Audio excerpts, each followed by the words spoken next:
আমার লেখার মধ্যে একটি গুরুত্বপূর্ণ বিষয় তাওহীদ ও রিসালাত। তাওহীদ অর্থ একত্ববাদ।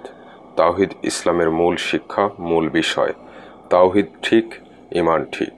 তাওহীদ ঠিক, আমল ঠিক। তাওহীদে গোলমাল, সব কাজে গোলমাল। তাওহীদ প্রসঙ্গে লিখতে গিয়ে আমি একত্ববাদ, বস্তুবাদ ও করোনা প্রসঙ্গ হেডলাইন করে সামান্য কিছু লিখেছি। রিসালাত প্রসঙ্গে লিখতে গিয়ে প্রিয় নবী সাল্লাল্লাহু আলাইহি ওয়াসাল্লামের পরিচয়, শান, মান ও মর্যাদা প্রকাশের চেষ্টা করেছি।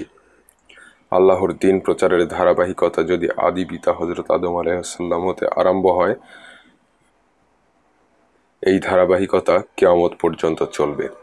মানুষের তৈরি ভ্রান্ত জীবন ব্যবস্থার মোকাবেলায় আল্লাহ তার হাবিবকে নবুয়তের দায়িত্ব দিয়ে এই পৃথিবীতে প্রেরণ করেন।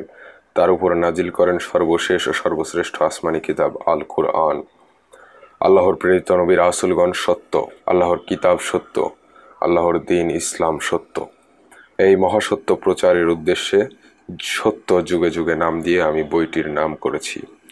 যে কোনো বিষয় লেখার ক্ষেত্রে এক একজনের উপস্থাপনা এক এক রকম হয়ে থাকে।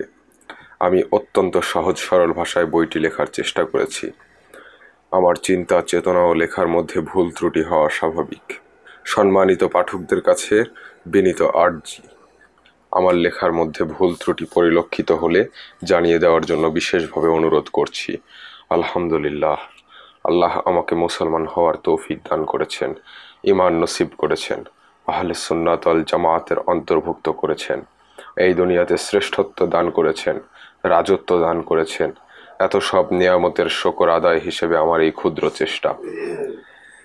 আল্লাহর অশেষ মেহেরবানিতে আমার এই লেখা শেষ করছি। মহান আল্লাহ পাকের দরবারে প্রার্থনা, আমার এই ক্ষুদ্র প্রচেষ্টা তার মহান দরবারে গৃহীত হোক। আমরা কেউ ভুলের ঊর্ধ্বে নই। পরস্পরের প্রতি শত্রুতা নয়, বিদ্বেষ নয়, তিরস্কার নয়। সব কিছু ভুলে গিয়ে আমরা তাওহীদের ঝান্ডার নিচে একত্রিত হই। এই প্রত্যাশা ব্যক্ত করে আমি আমার কথা শেষ করলাম। অনেক যোগ্য বিজ্ঞ আলেম ওলামাদের সাহায্য সহযোগিতা নিয়ে আমরা লেখা শেষ করেছি। আমি সকলের কাছে ঋণী। কৃতজ্ঞতা হিসেবে নিম্নে কয়েকজনের নাম উল্লেখ করছি: পীরে কামেল, মুর্শিদে সাদিক, চার তরিকার কামেল পীর, শাইখুল হাদিস অধ্যক্ষ মাওলানা আল্লামা মরহুম শামসুল হক রাহিমাহুল্লাহ শামসাবাদ।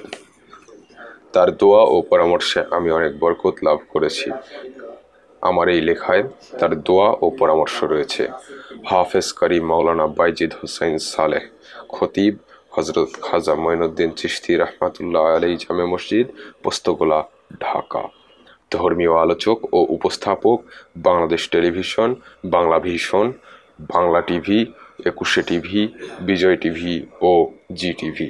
ইসলামী লেখক, গবেষক ও সাংবাদিক, সভাপতি দারুস সুন্নাত রিসার্চ ফাউন্ডেশন।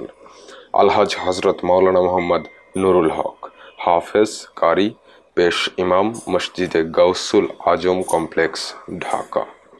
আলহাজ হাফেজ মাওলানা মোহাম্মদ রেজাউল করিম, ইমাম, মসজিদুল জান্নাহ, মধ্যবাড্ডা, ঢাকা। হাফেজ মাওলানা মুফতি জুনায়েদ, ইমাম, মসজিদুল জান্নাহ, মধ্যবাড্ডা, ঢাকা। লেখক আলহাজ মোহাম্মদ নুরুন নবী। সত্য যুগে যুগে।